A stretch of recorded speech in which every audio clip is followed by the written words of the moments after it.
আজি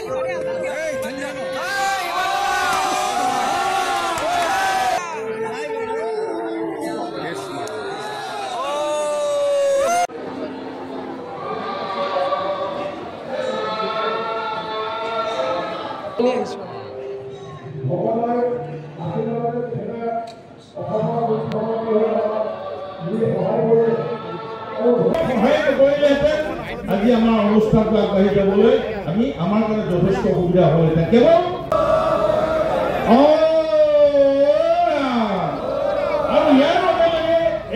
এইটো মুখ্যমন্ত্ৰী মহোদয়ে যি কাম অসমত কৰি আছে এয়া অসমীয়া জাতি মাটি ভেটি সুৰক্ষাৰ স্বাৰ্থত কাম কৰি আছে তেখেতে নিস্বাৰ্থভাৱে সমাজৰ সেৱা কৰি এই অসমীয়া জাতিটোক ভৱিষ্যতৰ 100 বছৰলৈ সুৰক্ষা কৰাৰ স্বাৰ্থত তেখেতে কাম কৰি আছে আৰু সেই অসমীয়া জাতিৰ ভিতৰত অনুসূচিত জাতি মানে শুদ্ধ ভাষাত ক'বলৈ গ'লে কৈৱত্ৰ মানুহখিনি এই কৈৱত্ৰ মানুহখিনি অসমত যিমানখিনি আমাৰ কৈৱত্ৰ মানুহ আছে যিমান কৈৱত্ৰ গাঁও আছে সেই গাঁও অঞ্চলসমূহত এই মাটি বাৰীসমূহ তেখেতে সংৰক্ষণ কৰাৰ যিটো পদক্ষেপ লৈছে আমি তাক আদৰণি জনাইছোঁ আৰু তেখেতক আমি বহুত ধন্যবাদ আৰু কৃতজ্ঞতা জ্ঞাপন কৰিছোঁ। একেদৰে আপোনালোকৰ পালনাম চনৰ কাৰণে পুনৰ 2.5 কোটি টকাৰ অৰ্থ সাহায্য আৰু এখন ভাগৱতী সমাজৰ কেন্দ্ৰীয় সমিতিৰ কাৰণে এখন বাহন দোকানৰ ঘোষণা কৰিছে তাত আমি সঁচাকৈ যোৱাকালি মাননীয় অসমৰ জনপ্ৰিয় মুখ্যমন্ত্ৰীদেৱক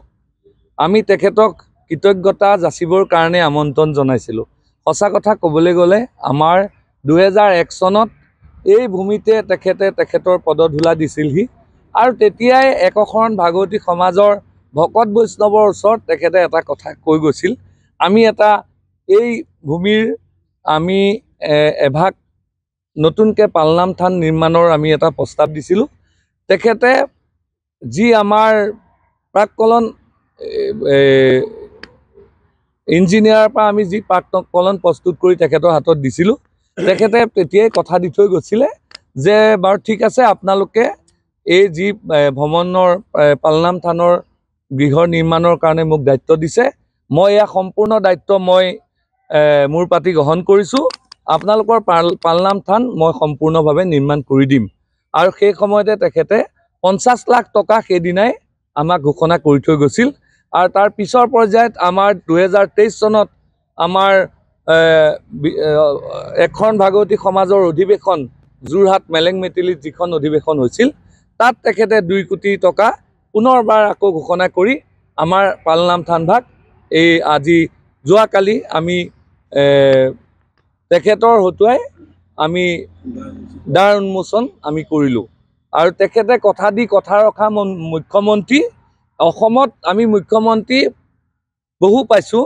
কিন্তু প্ৰথমবাৰৰ বাবে আমি এনেকুৱা এজন মুখ্যমন্ত্ৰী যিজনে কথা দি কথা ৰাখে আৰু কথা মতে কাম কৰে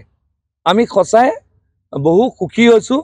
যে তেখেতে যি ধৰণে আমাৰ একশৰণ ভাগৱতী সমাজক যি কথা দিছিলে সেইমতে কথা ৰাখিলে আৰু তেখেতৰ হতুৱাই যোৱাকালি আমি এই পালনাম থানৰ শুভ উদ্বোধন কৰিলোঁ আৰু পুনৰ যিখিনি আমাৰ তলৰ যি কাম আছে টোটেল আমাৰ 5 কোটি টকা এই গোটেই আমাৰ প্ৰকল্পটোত আছিল 2.5 কোটি টকাৰ আমাৰ প্ৰথম মহলাৰ পালনাম থান নিৰ্মাণ হ'ল আৰু তলৰ যি আমাৰ গ্ৰাউণ্ড ফ্ল'ৰৰ কাম আছে ভকত বাহৰ আৰু আমাৰ অফিচ বিল্ডিং যি হ'ব এয়া তেখেতে যোৱাকালি আমাক কথা দি থৈ গৈছে যি 2.5 কোটি টকা আপোনালোকৰ আৰু কাম তলৰ কাম কৰিবলগীয়া আছে মই অতি সোনকালে সেই টকাখিনি মোকলাই দি আপোনালোকৰ সম্পূৰ্ণ পালনাম থান ভাগ নিৰ্মাণ হোৱাত মই আপোনালোকক সহায় কৰিম বুলি আমাক কথা দি থৈ গৈছে নহয় আমি প্ৰথমবাৰ